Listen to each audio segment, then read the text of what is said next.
नमस्ते, मैं हूं किशोर अजवाणी और अब आज की ताजा खबर। मैं हूं आपके साथ जसप्रीत कौर।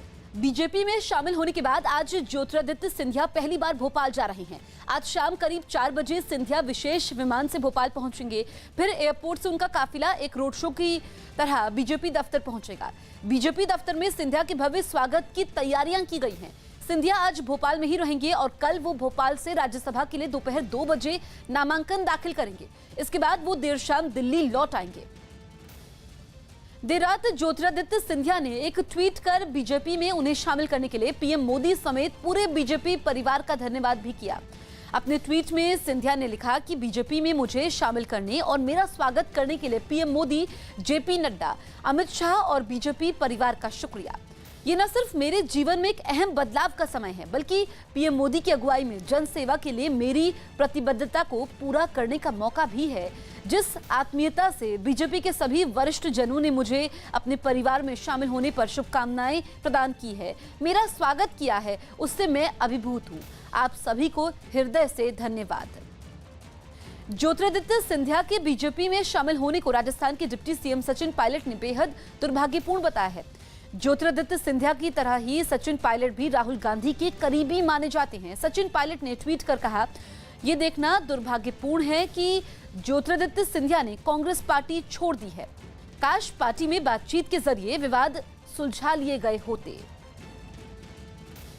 दिल्ली हिंसा पर लोकसभा में गृह मंत्री के बयान के दौरान कांग्रेस ने सदन से वॉकआउट कर दिया। विपक्ष के सवालों का जवाब देने के लिए गृह मंत्री अमित शाह आखिर में खड़े हुए और उन्होंने बारी बारी से विपक्षी नेताओं के हर सवाल का जवाब दिया, लेकिन कांग्रेस उनकी दलीलों से संतुष्ट नहीं हुई और उसने गृह मंत्री के जवाब के बीच ही सदन से वॉकआउट कर दिया। इस दौरान हुए हंगामे की वजह से गृह मंत्री को रुकना पड़ा। हालांकि जब उन्होंने दोबारा बोलना शुरू किया तो यह साफ कर दिया कि सरकार दिल्ली हिंसा के लिए जिम्मेदार किसी भी शख्स को नहीं बख्शेगी। 300 से ज्यादा लोग यूपी से आकर यहाँ दंगा करने के लिए आए थे। वो यूपी से हमने जो डेटा चेहरों का मंगाया, इससे स्पष्ट साबित हो गया है, जो बताता है कि ये गहरी साजिश थी। अमित शाह ने यह भी बताया कि सरकार दिल्ली दंगों में आईएसआईएस की भूमिका की भी जांच कर रही है और इस मामले में अब तक 3 लोगों पर शिकंजा कसा जा चुका है।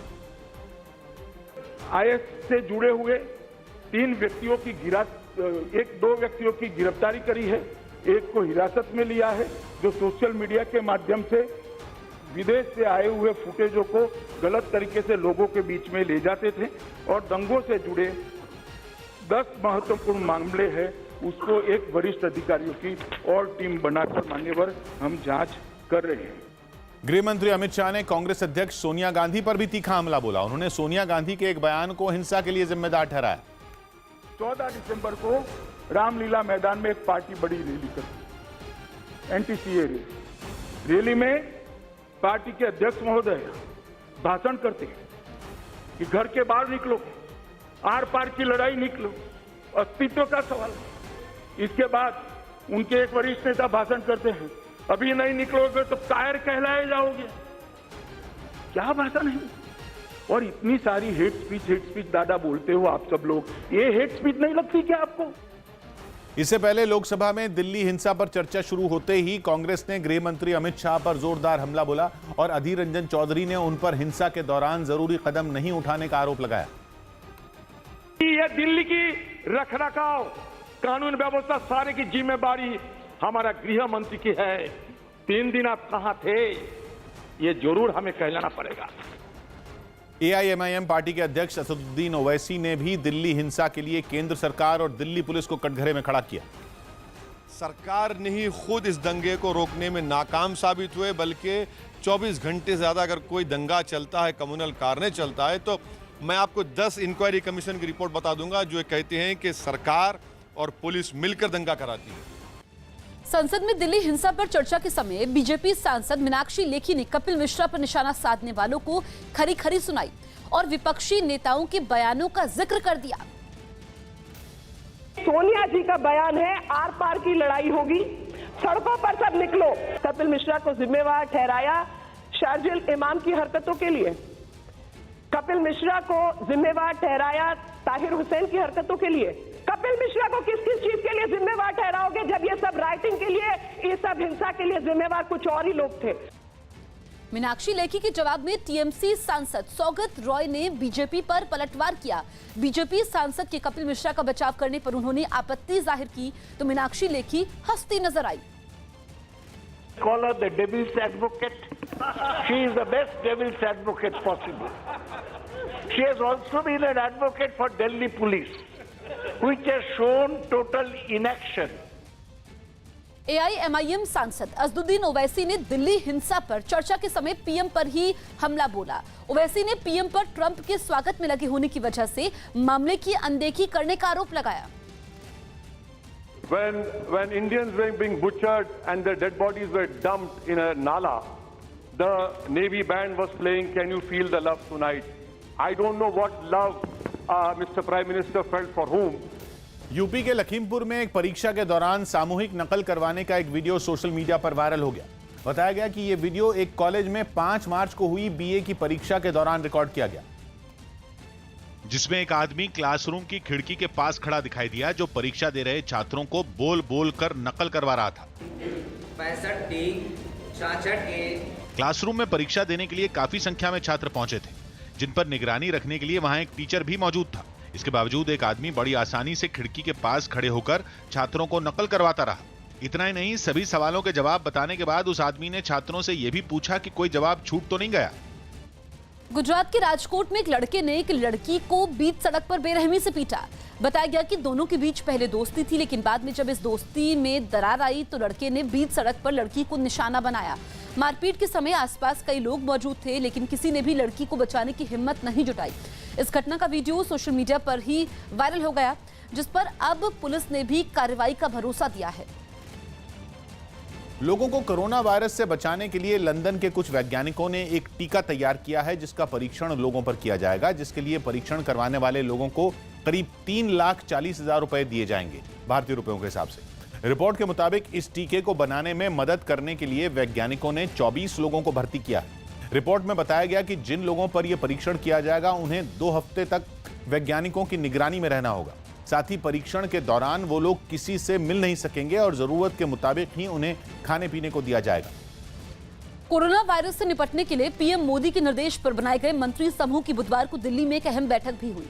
बैठक की अध्यक्षता खुद स्वास्थ्य मंत्री डॉक्टर हर्षवर्धन ने की, जिसमें शहरी विकास मंत्री हरदीप सिंह पुरी, विदेश मंत्री एस जयशंकर मौजूद थे। बैठक में इस बात पर भी चर्चा हुई कि जो लोग चीन, हांगकांग, दक्षिण कोरिया या फिर इटली और जापान के दौरे से लौटे हैं, उन्हें 14 दिन तक दूसरे लोगों से दूर रखा जाए। इस बीच सरकार ने diplomatic, official, UN, international organisation, employment visa को छोड़कर सभी वीजा 15 अप्रैल तक के लिए सस्पेंड किए हैं। ओसीआई कार्ड धारकों को दी जाने वाली वीजा मुक्त यात्रा की सुविधा भी 15 अप्रैल 2020 तक के लिए निलंबित कर दी गई है। यूपी में भी कोरोना वायरस के मरीजों की संख्या बढ़कर 9 हो गई है, जबकि 77 संदिग्ध मरीजों की मेडिकल रिपोर्ट का अभी इंतजार है।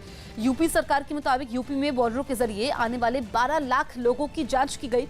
इसके अलावा अलग अलग एयरपोर्ट पर 15,000 से ज्यादा लोगों की जांच की गई। 740 लोगों को अब भी निगरानी में रखा गया है। इस्लामाबाद में पाकिस्तानी वायुसेना का F-16 लड़ाकू विमान हादसे का शिकार हो गया, जिसमें एक पायलट की मौत हो गई। 23 मार्च को पाकिस्तान दिवस पर होने वाली परेड के लिए यह विमान रिहर्सल में जुटा था, लेकिन रिहर्सल के दौरान ही पाकिस्तान का F-16 लड़ाकू विमान क्रैश हो गया। कहां गया? कैसे निकलेगा? वो गिर गया, वो गिर गया, क्रैश हो गया। हाँ, क्रैश हो गया। वो तेरी है, बहुत स्पीड में गया ये। इस हादसे का एक वीडियो भी सामने आया। इसमें F-16 लड़ाकू विमान को उड़ान भरते हुए देखा गया। कुछ ही देर बाद ये बादलों में छिप गया। एक सेकंड के लिए भी ये नहीं लगा कि विमान में कोई गड़बड़ी हुई है।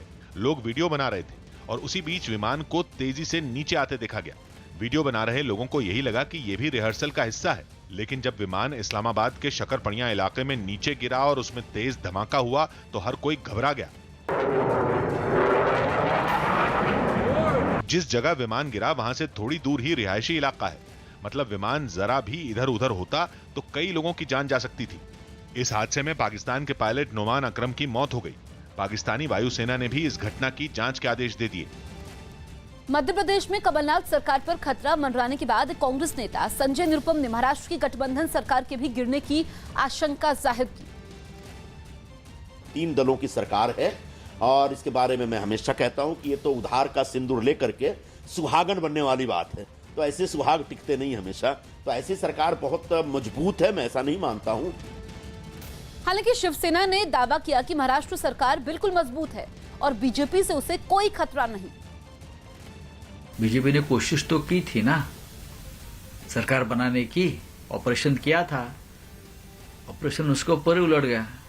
यहाँ कौन सा ऑपरेशन नहीं चलेगा, यहाँ बहुत हमारे जैसे सर्जन बैठे हैं ऑपरेशन थिएटर में, जो ऑपरेशन करने आएगा उसका ऑपरेशन कर देंगे।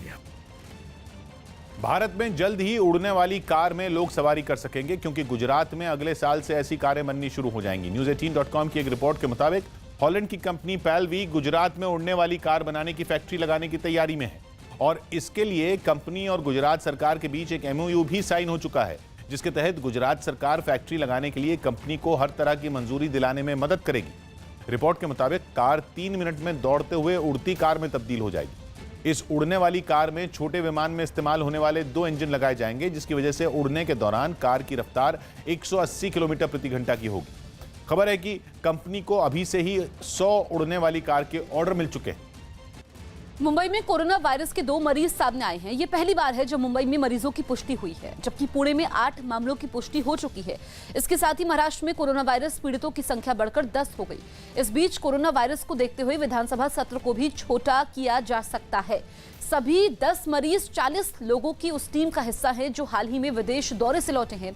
इस बीच मुख्यमंत्री उद्धव ठाकरे ने कहा कि घबराने की जरूरत नहीं है और हालात पर सरकार नजर बनाए हुए है। आज की ताजा खबर में एक ब्रेक। अभी देखते हैं इस वक्त की बड़ी खबरें।